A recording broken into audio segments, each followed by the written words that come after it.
Hemos vuelto del recreo.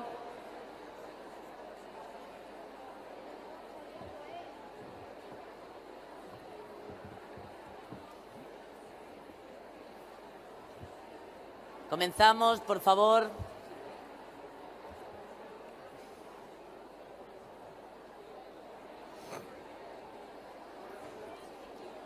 Elena, ¿hasta y media te viene bien o quieres un poquito más? Vale. Comenzamos, por favor.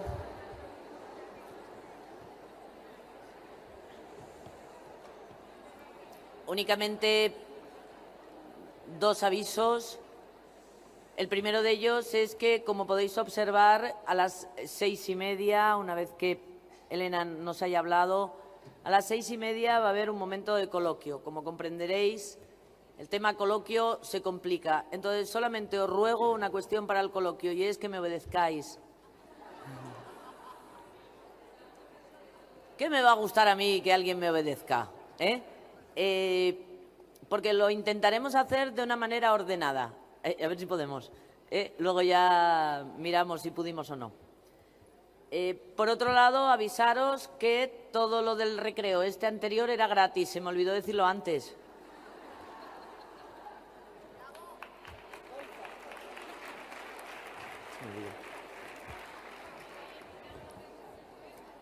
Y ahora otra cuestión.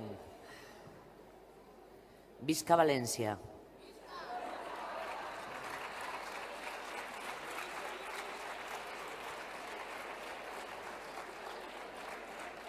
Comunidad Valenciana, os aviso de que habrá congresos de aquí al 2050. Al menos. Y vendréis. Gracias. Gracias por el libro. Gracias por vuestro trabajo también, Comunidad Valenciana y el resto de comunidades. Y ahora hacemos, no sé si os acordáis de las trillizas de Julio Iglesias, que nadie las reconocía. Y luego decían, pues ahora nos recolocamos o no sé qué. Pues en este caso recolocamos la mesa. Vigo pasa ahora a presentar a Melilla. Es decir, Chis nos presenta ahora a Elena Fernández Treviño, que no solamente es profesora de filosofía, sino que encima ahora es un alto cargo. Y como todo lo que tiene que ver con el protocolo, Elena, no me acuerdo qué cargo era, pero es muy alto. Así que, cuando queráis, chicas, gracias.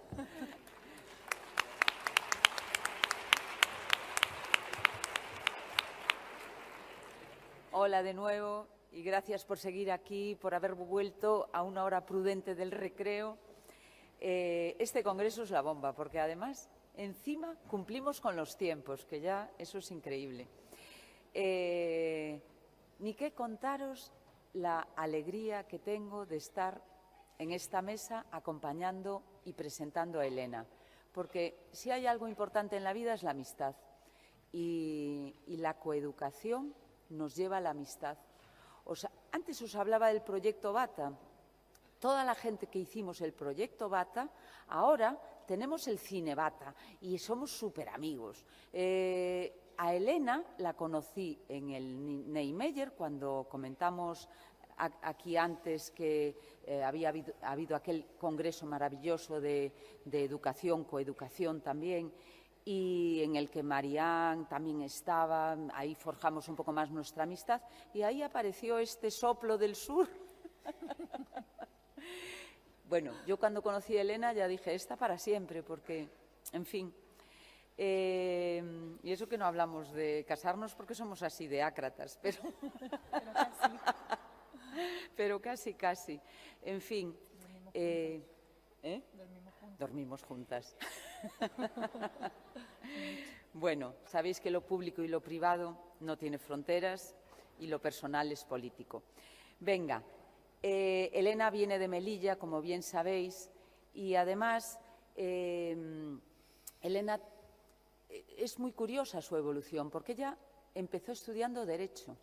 Hizo Derecho, empezó a trabajar en un despacho de abogados en Granada y trabajando fue como empezó a sintonizar con la filosofía y se fue metiendo en la filosofía. Y a ella todo eso, tan pronto empezó con las primeras clases, ya vio que aquello era lo de ella, aquello de reflexionar, de cuestionar, de darle vueltas, de ser reflexiva, con lo cual acabó su carrera de filosofía y fue dejando la carrera del derecho, cuando ya tenía un camino avanzado por ahí. Entonces luego se hizo profe y se fue a Melilla, al Instituto Miguel Fernández, en el que, bueno, yo os contaba de Colla en Vigo, pues ella en el Miguel Fernández os podría contar otro tanto de cosas que ha ido haciendo a lo largo de todos estos años. De hecho, por ejemplo, cuando yo la conocí, ella estaba en el Niemeyer, estaba contándonos también y hablando todo lo que estaban haciendo en el proyecto de coeducación en su centro, que luego devino en el proyecto Plurales. Todas estas son actividades muy interesantes de talleres, de implicación de jóvenes, de profesorado, de reflexionar, de incorporar el feminismo en las distintas materias, etcétera, ¿no? Además, creó también el Café Sofía, cafés literarios, filosóficos, otros puntos de encuentro, rompiendo un poco las barreras de los pupitres, ¿no? Que yo creo que eso es muy interesante y más novedoso, porque además yo creo que en el fondo también somos mujeres y tenemos que cambiar la manera de hacer las cosas. Nos gusta, somos especialistas en el cuidado, ¿no? Y nos gusta cuidar. Y el cuidado es fundamental. Nos encanta que nos cuiden. Entonces, ¿por qué no? ¿Por qué no vamos a hacer, en vez de estar sufriendo en sillas duras, poder estar en sitios confortables, tomándonos lo que nos apetece, con la gente que queremos, pudiendo hacer paradas, en fin? Café Sofía, una iniciativa muy sabia. Después, hace meses, este verano, ha dado el salto a la política institucional, porque política lleva haciendo toda la vida, lo que pasa que ella cree que no. Entonces ahora es política, es como diríamos en Galicia, es una persoeira. Desde hace unos meses le han encargado la unidad de violencia de género y es una delegación del Gobierno en Melilla, con lo cual tiene un alto cargo, pero Melilla, no sé si lo conocéis, es pequeño. Melilla es prácticamente como una playa con casas detrás y luego todo valla alrededor.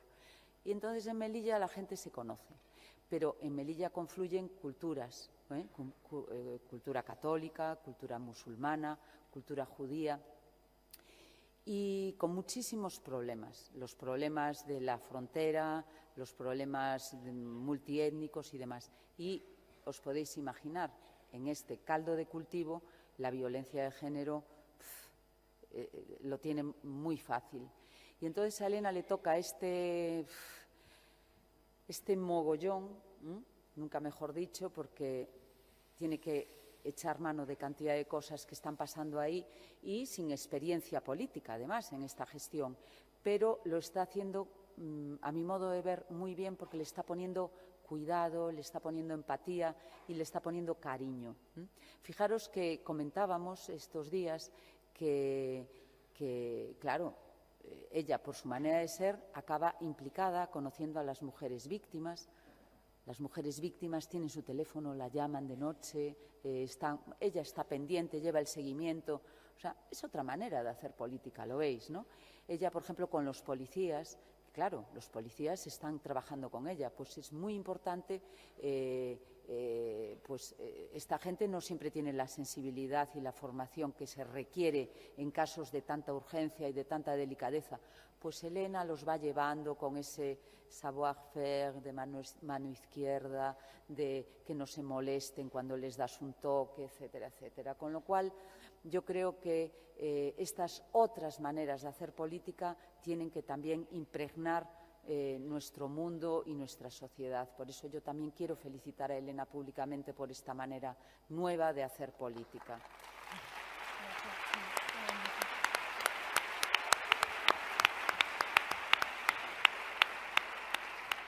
Y ya no me quiero alargar más, pero deciros la faceta que quizás sea su faceta fundamental, es que Elena es poeta. No solamente es poeta, sino que escribe una poesía potentísima y ya la podéis encontrar, tiene libros ya publicados. Este año ha salido un libro que es una joya, que ya lleva unos años escrito y acaba de salir, que se llama Sexilio voluntario. Los poemas de Elena es que son como un espejo para muchas de nosotras. Te encuentras ahí en esos poemas, en la belleza de las palabras. Ahora, cuando la escuchéis hablar, veréis que es poeta, porque ella, encima, fijaros el cóctel, poeta y filósofa, y con base jurídica, en fin, una bomba. Alusiones a poetas, a sabias, en fin.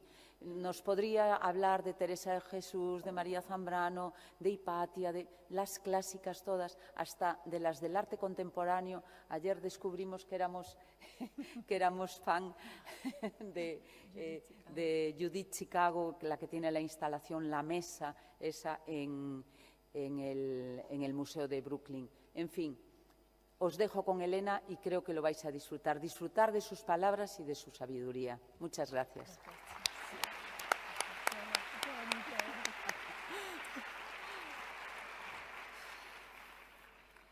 Bueno, pues buenas tardes. Esto es una emoción, esta presentación con unas palabras tan hermosas, tan bonitas, tan dichas desde el corazón. Gracias, amiga, muchísimas gracias. Bueno, muy buenas tardes, repito, a todas y a todos los que estamos aquí compartiendo tanta emoción, sobre todo porque yo no dejo de tener la piel de gallina. Es muy emocionante para mí estar entre las maestras, entre mis maestras, entre las mujeres que yo he aprendido, entre Amparo, Marina, Nuria, Marian, Carmen, Lola, Mercedes, Inma, Chis, tanta gente que admiro, que quiero. Muchas gracias a las organizadoras, Marian, Yolanda, por el currazo que os habéis pegado tan inmenso, que es de agradecer, porque que dos mujeres organicen a 1000 es una maravilla, ¿no? Ahí tenemos el potencial tan inmenso que tenemos cuando nos proponemos cumplir un sueño, porque es esto, cumplir un sueño. Y hemos venido aquí para hablar todas y todos, que por cierto, Carmen, tengo que decirte, como en un poema de Juana Castro, que tú decías lo de la altura, nunca fuiste tan alta. Sí.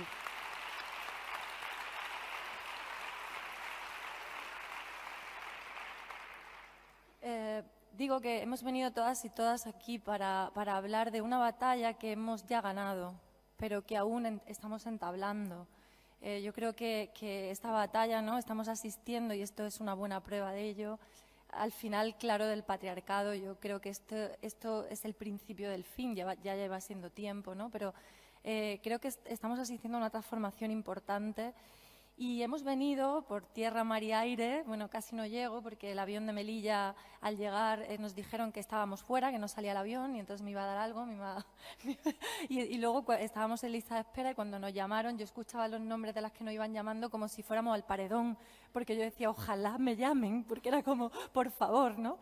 Bueno, era una cosa así como sufriendo, y al final entramos, porque en Melilla a veces es complicado el tema del transporte. Y sí, hemos venido todas aquí desde la más sencilla política de poner en el centro de nuestra vida el deseo de conocernos y compartir todo esto tan inmenso, tan grande, de lo que estamos siendo parte. Y entonces hemos recorrido todas las arterias de nuestro país, desde muchos lugares, para llegar aquí hasta el corazón de esto, ¿no? Que está latiendo, ¿no? Y late de una manera que a veces hoy creía yo que se me iba a parar o a salir.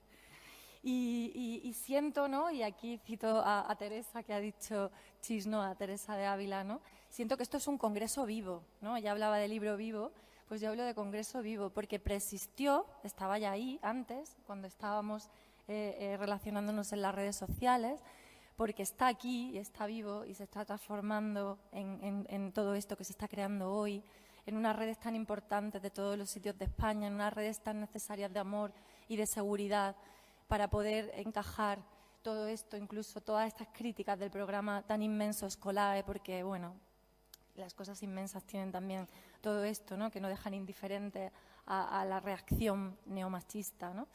Y digo, ¿no?, que seguirá persistiendo porque luego va a seguir vivo este congreso y va a seguir con más fuerza. Y el año que viene yo creo, Marian, que ya debes ir alquilando el Bernabéu, sin duda, vaya, lo tengo clarísimo, ¿no?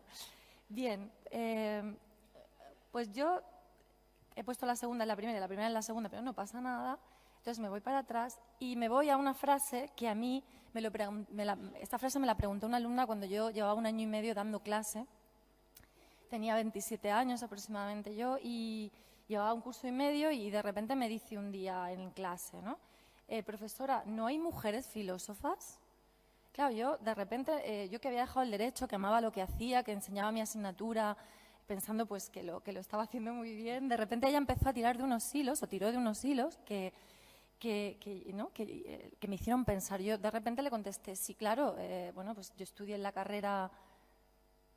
yo estudié María Zambrano, y yo estudié pues sí, a Simone de Beauvoir, y yo estudié a... Y de repente pensé que a mí en mi carrera apenas me habían hablado de mujeres filósofas. Entonces, así mi alumna, pues sin querer ella, me puso el primer punto de una cartografía que ha formado parte de mi vida a partir de ese momento, ¿no? Una cartografía que me conectó con ella, me conectó con todas las mujeres anteriores a mí, que cambió mi forma de pensar y que me empezó a dirigir hacia el centro de alguna parte, ¿no? Este centro al que todavía voy buscando, ¿no? Que en el fondo es el centro de nosotras mismas, ¿no? Que es mirarse y decir, ¿qué quiero hacer yo aquí, en un aula, ¿no? ¿Qué quiero enseñar y qué quiero ser para ellas y para ellos, ¿no? Bueno, pues yo educaba, enseñaba, pero yo no coeducaba. Yo no daba clase como mujer en medio de un aula, yo me sometía a esos contenidos curriculares pues, que estaban en los libros, que me dictaba el currículum. Y además, con todo esto que yo hacía, sin darme cuenta, yo estaba emitiendo un mensaje a mi alumnado, y era que la historia de la filosofía, que la historia de la cultura estaba protagonizada solo por señores, ¿de acuerdo? Entonces, claro, ese pretendido neutro, ¿no?, del que habla Wanda Tomasi en su libro de Filósofos y Mujeres, y dice... ese pretendido neutro universal, ¿no?, que aparece ahí como de manera camaleónica, pretendidamente universal. Y también de repente cuando yo he querido hablaros, ¿no?, que me viene un lenguaje desordenado, porque el lenguaje que yo uso mezcla la filosofía con la poética, y entonces en ese lenguaje a mí me venían cosas, y yo, tal y como me venían, yo he querido contároslas. Me vino de repente un pasaje de un libro que yo leí hace tiempo, de Oliver Sacks, un antropólogo en Marte, y este señor dice que recibe una carta de un paciente que dice que ha tenido un accidente, que es pintor, que ha tenido un accidente de tráfico y que de repente se ha quedado ciego al color. Y entonces pues el neurólogo Oliver Sacks le dice, pues sufres de acromatopsia, una enfermedad congénita que normalmente se sufre desde que se nace, pero en este caso pues era derivada del accidente, ¿no? Y entonces, bueno, pues él le explica y le dice, he visitado neurólogos y neurólogas sin resultado, me he sometido a pruebas sin resultado y veo, pues mi perro marrón ahora es gris oscuro, el zumo de tomate es negro, la televisión en color es un batiburrillo y demás. Me vino esta imagen porque yo creo que cuando entramos en el aula así como yo entré por primera vez y sin hacernos ciertas preguntas, creo que en la clase es como si se fuera la luz, ¿no?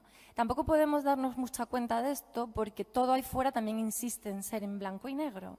Entonces, al final, porque el patriarcado como que nos apaga la luz, ¿no? Y esta diversidad, ¿no?, este colorido que luego nos hace ver otra manera de estar en clase, el feminismo, sin ir más lejos, bueno, pues lo asumimos sin más. Entonces, yo me di cuenta que de repente mi alumna había encendido ese interruptor, ¿no?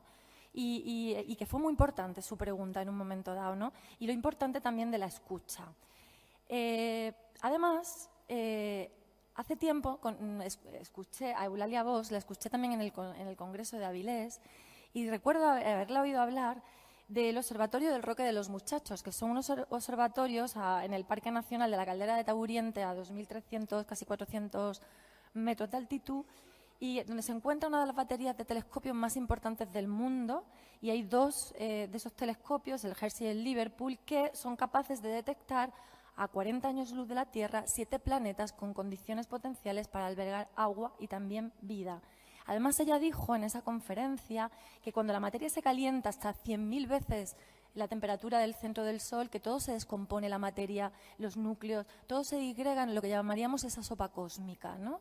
Y todo se vuelve raro, ¿no? Es como si desapareciera, ¿no? ¿Por qué os digo todas estas cosas? Pues porque hablo de observatorios, hablo de sopas cósmicas, porque yo creo que, sin duda, empezar a coeducar en las aulas, como decía también Zambrano, esto lo decía ella, es renacer. Creo que es renacer. Y creo también que es, en el sentido que dice Eulalia Bosch, ¿no? En este sentido de también alzar la mirada muy lejos, por encima, sin duda, de las paredes de las aulas, de los contenidos obligatorios y miopes de los libros de texto y mirar atrás, porque la velocidad de la luz tarda en llegar, ¿no? O sea, las cosas que nos llegan como más tarde, entonces esto tarda en llegar y también necesitamos de la oscuridad para luego ver la luz. O sea, es como una crisis, ¿no? Cuando estamos dando clases y de repente decimos, ¿pero por qué yo hacía esto? Ahora tengo que hacerlo de otra manera, ¿no? Pero aprovechar esos periodos de oscuridad y ver esa luz y seguirla sin ningún tipo de miedo y sin ningún tipo de problema, ¿no? O con algunos, pero bueno, da igual. Yo creo que esto es lo que debemos hacer, seguir esas pulsiones, esas intuiciones que de repente nos vienen, como cuando de repente yo decidí cambiar la carrera de Derecho e irme a Filosofía, ¿no? Que no me arrepiento en absoluto de haberlo hecho, ¿no? Esas pulsiones, esas decisiones que yo creo que hay que seguir porque son como luz, ¿no? Pero tampoco podemos esperar periodos de luz continuos. La oscuridad también es productiva. Elegí el título de mi conferencia también porque, bueno, pues hace un año y medio, leí en un libro de Clara Janés, las primeras poetisas en lengua castellana, leí unas redondillas de María de San José, que es una discípula de Teresa de Ávila, y que en esas redondillas de repente ya exhortaba a las carmelitas a proteger las constituciones de Santa Teresa, ¿no? Yo que no soy creyente ni seguidora de las religiones del libro, ¿no? Sin embargo, sí conservo esa espiritualidad y sí soy amante de la antropología de las religiones. Y sí aprendí, por ejemplo, a través del feminismo a valorar toda la libertad femenina, incluso la que estaba dentro de los conventos, que era enorme, ¿no?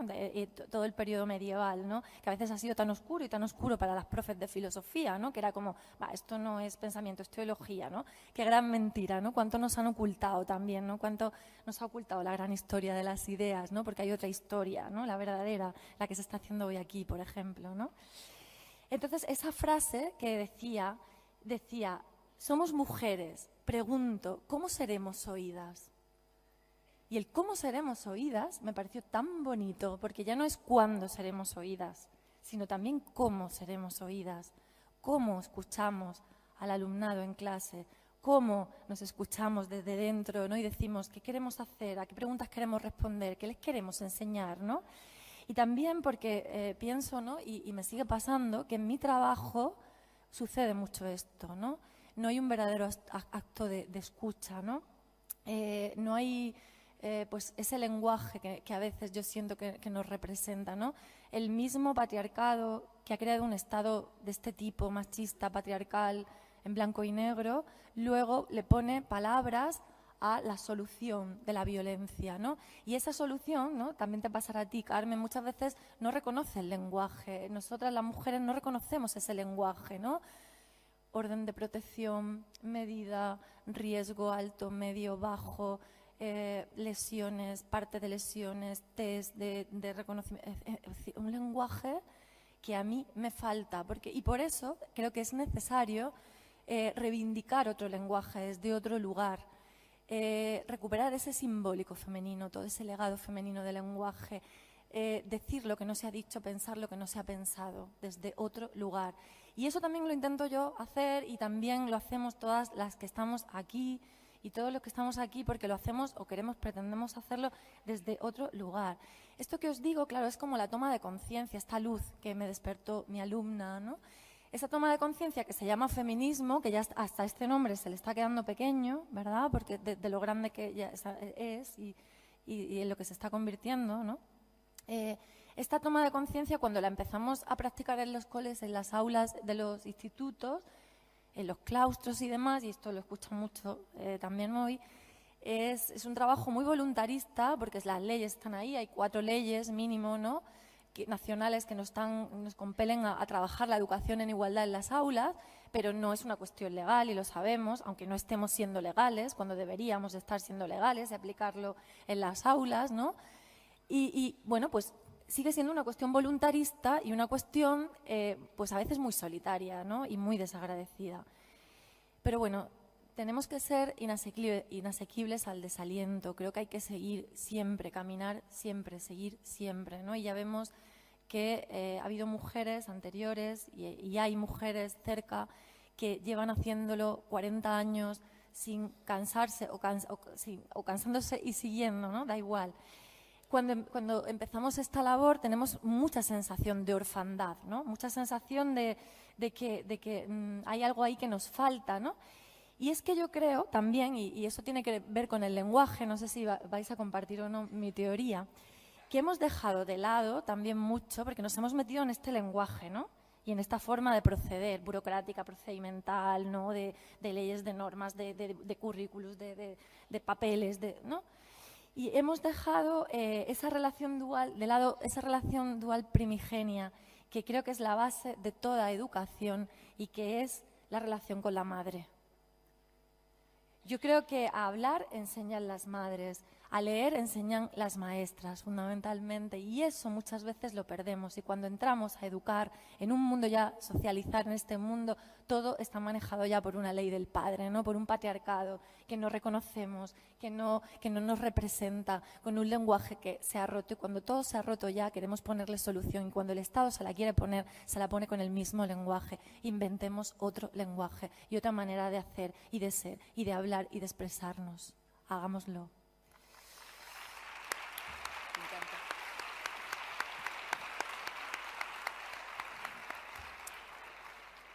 Yo creo que todas sabemos lo que significa esta forma de relación, que tenía mucho que ver también con lo que Amparo decía, ¿no?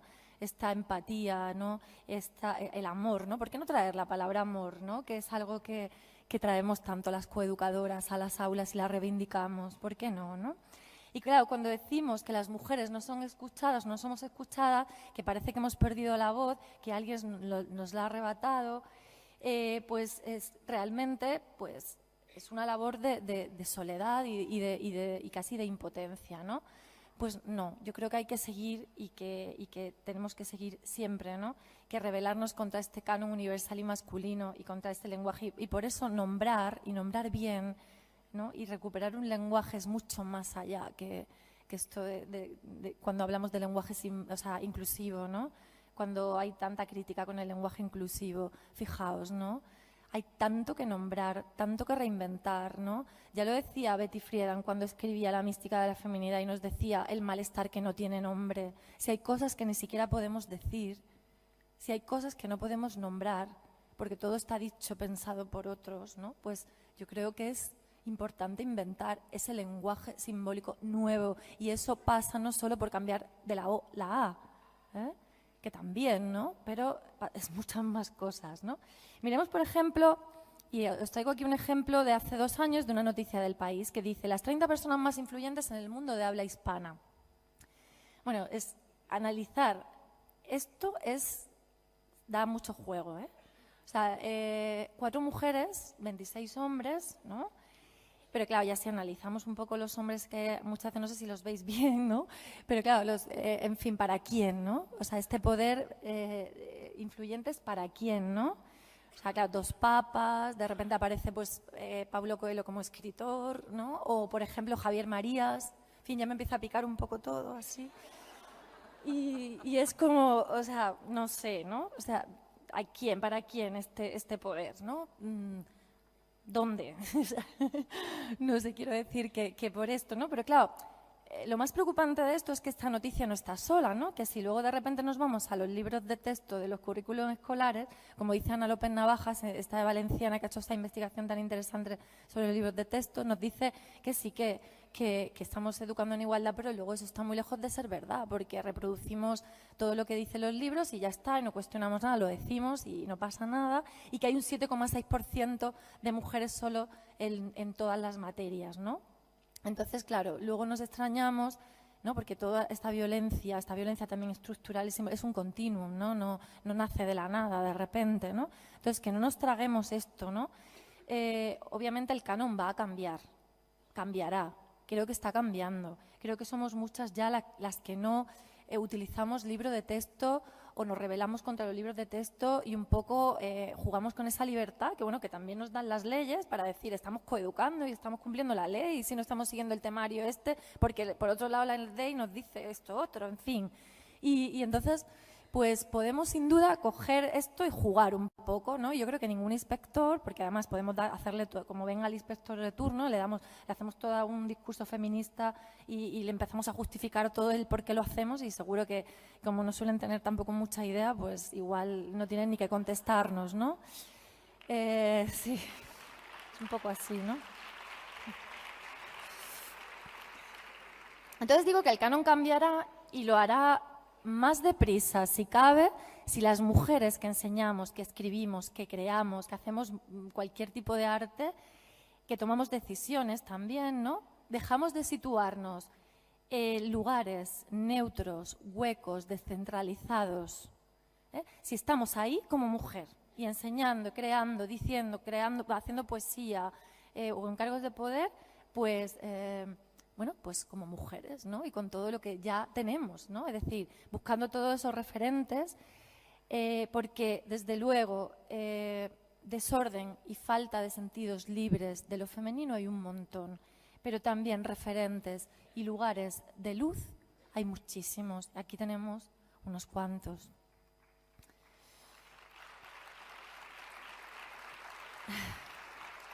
Entonces, de repente me vino la poeta Ángeles Mora, una poeta de Granada, y que ella decía, ¿no? Durante mucho tiempo he esperado con impaciencia, con la impaciencia con la que miran hacia la izquierda los pasajeros en la parada del autobús. Bueno, si hay que mirar hacia algún lado, mejor mirar hacia la izquierda, ¿no? Pero yo digo, ¿qué esperamos? Es decir, que sí, ¿no? Que cambien las cosas desde arriba, que alguien nos diga, que nos prescriba lo que... No, porque fijaos, este congreso cómo ha surgido. Desde abajo hacia arriba o hacia donde... Yo creo que desde abajo hasta las estrellas, me da la sensación, pero que realmente este cambio está en nuestras manos, que obviamente funcionaría mucho mejor si todo, a nivel normativo, si todas las administraciones, desde luego, y por eso ahí tenemos programas pioneros como el programa Escolae, que es una maravilla. Ojalá pudiéramos tener escolaes en todos los lugares, qué bien. Pero mientras no podemos mirar hacia la izquierda, porque el canon está claro que podría cambiar si los gobiernos y los ministerios de educación modificasen los currículos, los manuales escolares, en un mundo que todo funcionase correctamente. También en un mundo que funcionase correctamente, pues mujeres y hombres nos reconoceríamos sin necesidad de campañas institucionales, sin necesidad de lucha ni de resistencia y reconociendo la presencia femenina en el mundo. Pero pues no es el mundo muchas veces en el que vivimos y por tanto no hay que esperar hacia la izquierda tanto, sino caminar y saber que no estamos solas. No solo este claustro está aquí, está a través de las redes, nos están viendo muchísimas mujeres y hombres. Aprovecho para saludar a toda la gente que me está viendo también en Melilla y a la gente que ha venido de Melilla de aquí. Gracias, muchas gracias. Gracias por estar ahí. Y formar también parte del claustro, ¿no? Porque están ahí, la plataforma 25N, una plataforma feminista, me consta que nos está siguiendo con toda atención. Bien, pues fijaos, ¿no? Vivimos en una Melilla y nosotras sabemos las mujeres, como saben las mujeres del RIF, como saben las mujeres que viven con nosotras en Melilla, las madres de nuestras alumnas, como sabemos nosotras que tejer no es cortar. Nosotras estamos tejiendo y estamos tejiendo una gran red, como tejían las mujeres que nos cuenta Fátima Mernissi en el hilo de Penélope, en aquel libro tan hermoso, como tejían y como tejen con ese cuidado, con ese amor, todavía las mujeres en el Alto Atlas, y esto Lola también lo sabe muy bien, esas mujeres que están haciendo, creando simbólico, que están abriendo mundo, porque la historia también la escriben ellas, cada mujer, ni las que están en los libros tampoco solo, ni las que damos en los libros de texto, etcétera, ¿no? Bien, para esto había que recuperar un lenguaje y lo estamos haciendo porque fijaos lo que dice la poeta Noni Venegas. La sospecha nos empujaba a bautizar cada cosa con dos nombres. Ya Antígona le decía a Creonte, no cambies mis palabras, ¿no? Es como ahí una capacidad, ¿no? La capacidad de simbolizar que tiene el lenguaje, la capacidad de crear mundo que tiene el lenguaje, como lo hacían las místicas, como lo hacía Margarita Porete, que escribía en lengua, hacía teología en lengua materna. Cómo estas mujeres han creado siempre, todas las mujeres, otro lenguaje, las que estudiamos en filosofía, las que ahora yo ya sí traigo. Como el mundo es sexuado, todo tiene como mínimo 2 nombres. Como mínimo 2 nombres. Y seguramente el lenguaje que llegue, el lenguaje que venga, dinamitará, como ha dicho esta mañana también Marina, dejaremos de establecer categorías, cajoncitos para etiquetar, decir, y abriremos el lenguaje, lo romperemos en 1000 pedazos para que el lenguaje se ajuste, ¿no?, lo más posible a la realidad, que las palabras se peguen a las cosas, de verdad. Esto lo han dicho muy bien las poetas y las filósofas, las poetas del siglo XX, las filósofas como Hélène de Cixous, como Chantal Maillard, cuando dijo la herida en la lengua, todo lo que no puede nombrarse. Esto está. Y esto también es el lenguaje inclusivo, y esto también hay que traerlo, y esto también hay que explicárselo a los señores de la RAE, ¿no? Sí.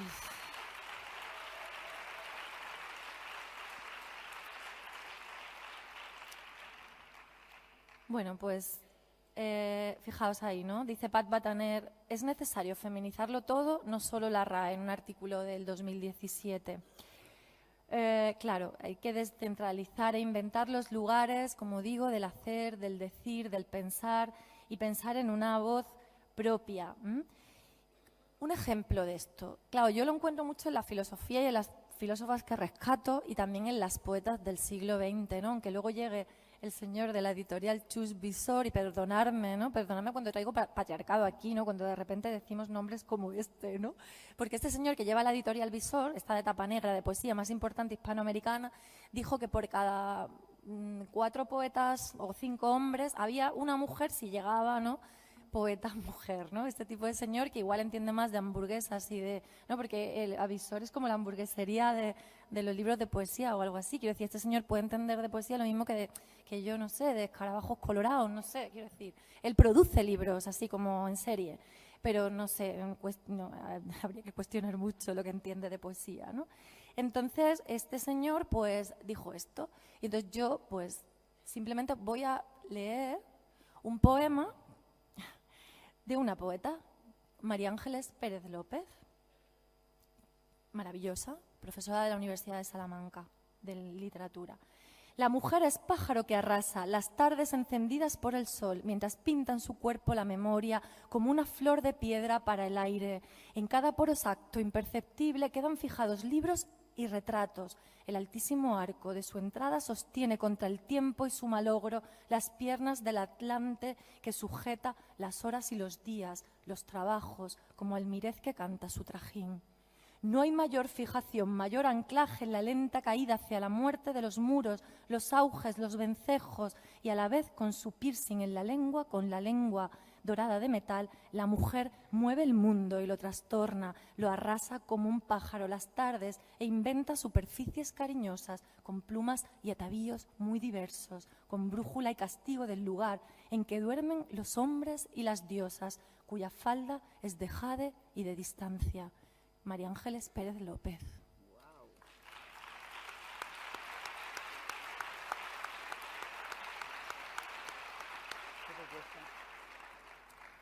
Es este el deseo femenino de ordenar y crear mundo más allá de un canon que nunca ha necesitado de las mujeres, pero ni nosotras tampoco de él para decirnos, ¿no? Bueno, pues entonces, ¿no? Y ahí, como decía también una poeta que me encanta, que es Farrukh Farrokhzad, una poeta iraní, ¿no? Aunque digan, y aunque diga la RAE y hablen de lenguaje inclusivo o no, estas cosas, y lo ataquen y demás, ella dice en unos versos preciosos: un pájaro moribundo me dio un consejo, ten siempre en la mente el vuelo. Pues tengamos siempre en la mente el vuelo, nunca perdamos esa brújula, porque ahí tenemos que ir. Bueno, yo ahora quiero daros pues, esta cartografía, no sé cómo voy de tiempo. Sí, bueno, Voy a ir un poquito más, porque me enrollo. Vale.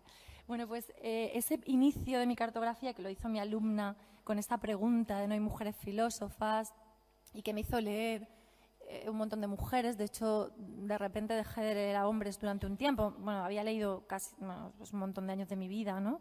30 años, ¿no? Pues ahora pues tenía que leer y compensar, ¿no? Pues leer ensayos, poesía, filosofía.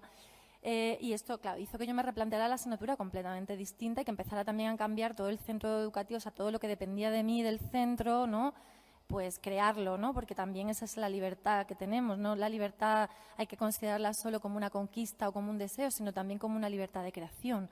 Lo que no está también se puede crear, ¿no? Como dice también Luisa Muraro, ¿no? Y como Zambrano dice, ¿no? Esa libertad para crear. Entonces, bueno, pues empezó esa cartografía, ¿no? Fueron como pequeños pasitos hacia adelante y cambié mi asignatura, ¿no? Yo os voy a poner algunos ejemplos. Yo explicaba y sigo explicando a Platón y sigo explicando el banquete de Platón, pero también explico que también hubo otra academia en aquella época, que era una academia que se llamaba La Amiga y que la lideraba Safo y que convocaba a mujeres. Y que esto duró mucho tiempo también, ¿no? Y que se producía dentro de La Amiga, ¿no? Y cuál era la relación entre mujeres, ¿no? Y esto nos sirve también para hablar de muchas cosas, que la academia platónica estaba, sí, pero que también estaba Safo creando una academia.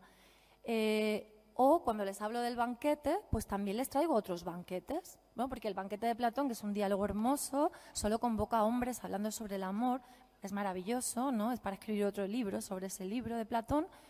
Pero, bueno, pues ahí tenemos también el banquete, la cena o la de dinner party, ¿no?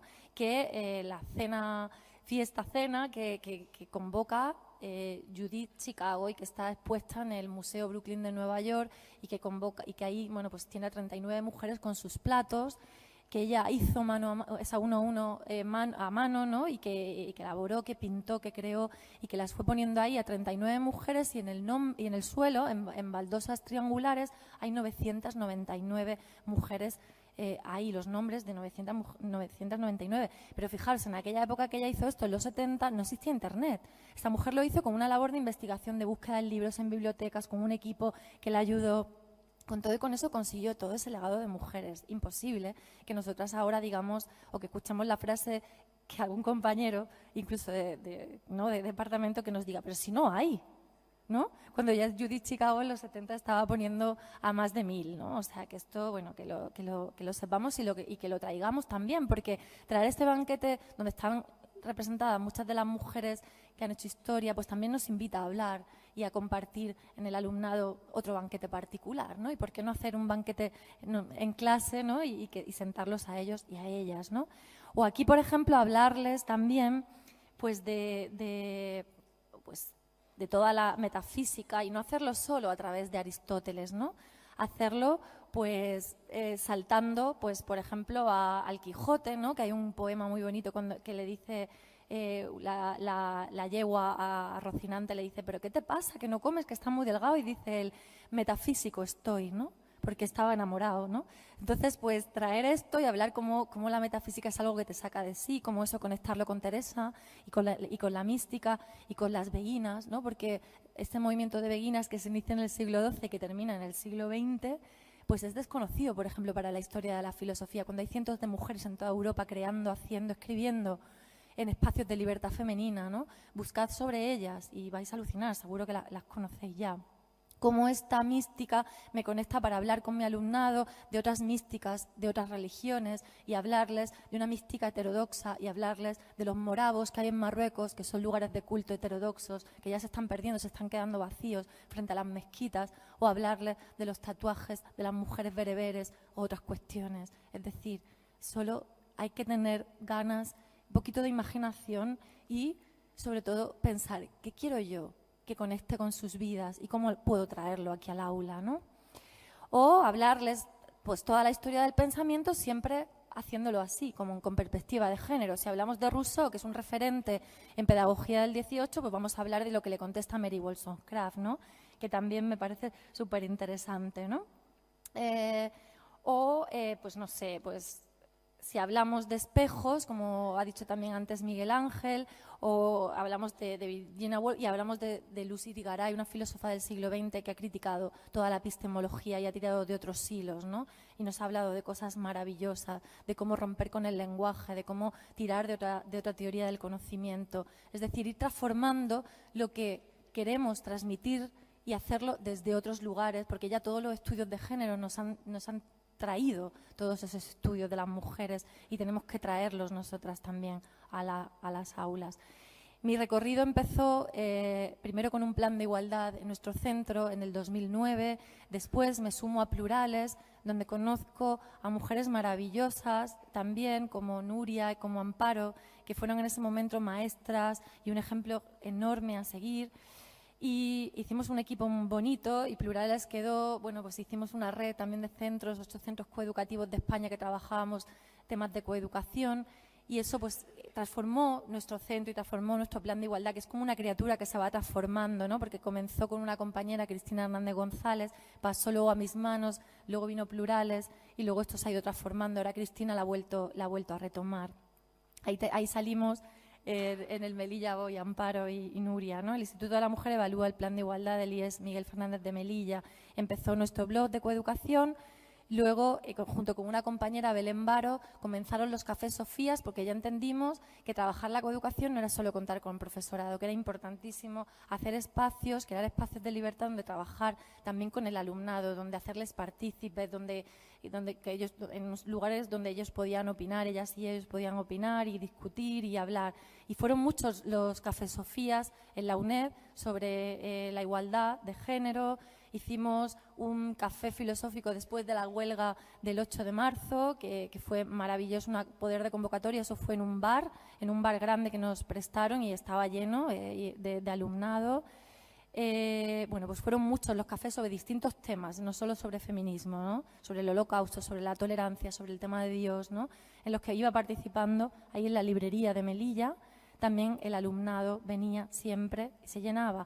Después, hace un par de años, creamos Cultura Aula en el centro. A iniciativa mía hicimos talleres en los recreos, aprovechando el hueco del recreo, pues esa media hora que decíamos que, bueno, como era todos los días del año, que el alumnado propusiera talleres y que fueran pues propuestos por ellos y ellas y que de lo que ellos quisieran, ¿no? Y había profesorado que se encargaba de estar en esos talleres, que funcionaban todos los recreos y creamos un rincón del centro que cambiamos, que vestimos de verde entero para que fuera como un rincón vivo, no con tanto yeso ni con tanto cemento, y creamos esos espacios y de ahí salió los 2 primeros talleres que duraron todo el año y luego otros que iban durando menos. Un taller de diversidad LGTBI y un comité feminista de mujeres y un chico que, bueno, Neville, ¿no?, que también participaba y fue maravilloso. Y luego conocí, esto fue un teatrito que hicieron haciendo un homenaje a Isabel Escudero, que desde aquí pues yo también le hago un homenaje, una gran poeta, ¿no?, que falleció hace no mucho. Y bueno, pues ahí tenéis un poema de ella precioso: juegan las niñas a la gallina ciega, en las manos los ojos, en los ojos la venda. Y creamos, después de conocer en el maravilloso congreso de la LIN, que organizaban siempre Susi y Celso, que fue tan bonito también, ¿no? Pues después de conocer el proyecto de Chis, que yo ya lo conocía, pero ahí tuve la oportunidad de que ella me lo explicara genial, eso se transformó en el Comando de Igualdad. El Comando de Igualdad ha sido el año pasado entero, el Comando de Igualdad Melilla, y muchos de los que estaban en el aula cultural luego han participado aquí. Todas las tardes, fuera del horario lectivo, durante 2 horas, un grupo de alumnados se iba formando, no solo por 3 formadores, Manuel, Che y yo, sino también, bueno, pues todo este grupo de chicos y chicas. Lo más interesante del Comando Melilla es la gran diversidad, porque aquí hay chicas musulmanas sin pañuelos, a distintas maneras de entender la religión musulmana, chicas hebreas, más o menos creyentes, chicas ateas, no ateas, cristianas, quiero decir, aquí hay de todo. Teníamos con nosotros a un chico trans, bueno, pues todo tipo de diversidad, trabajando en el comando todos los lunes, y hacíamos, como también hace Chis, entrar en las aulas y hablarles al alumnado de esa horizontalidad que llega tanto y es tan maravillosa.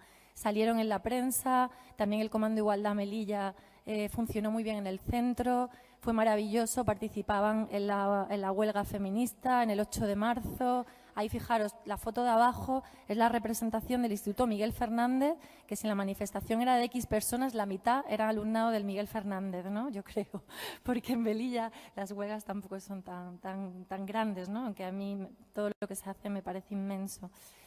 Y bueno, pues ahí los cafés filosóficos que tenéis, hay un teatro que hicieron en primaria, también el Comando de Igualdad, se fueron a un cole de niños y niñas más pequeñines y hicieron un teatro, El Ceniciento, cambiando el cuento entero, y fue muy divertido porque luego pues hablaban con los chicos y las chicas.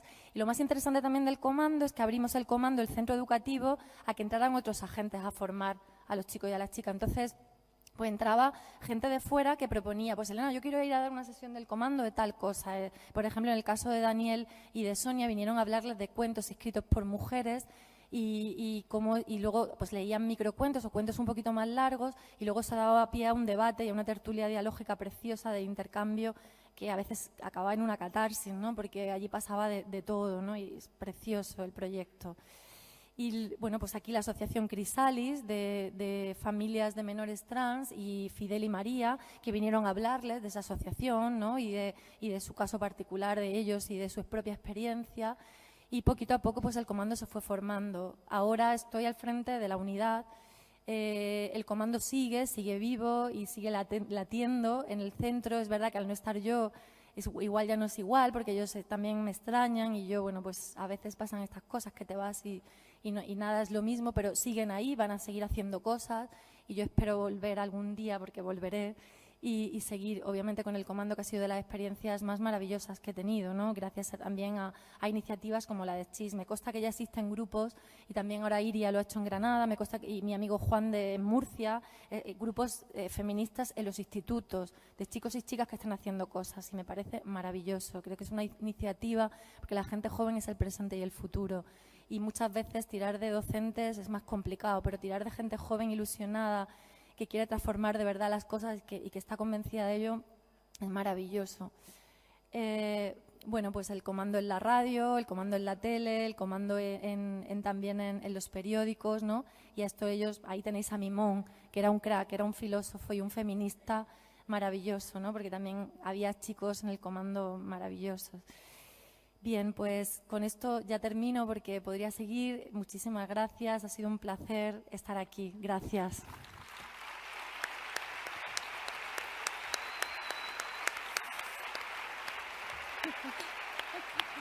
Qué maravilla, qué maravilla.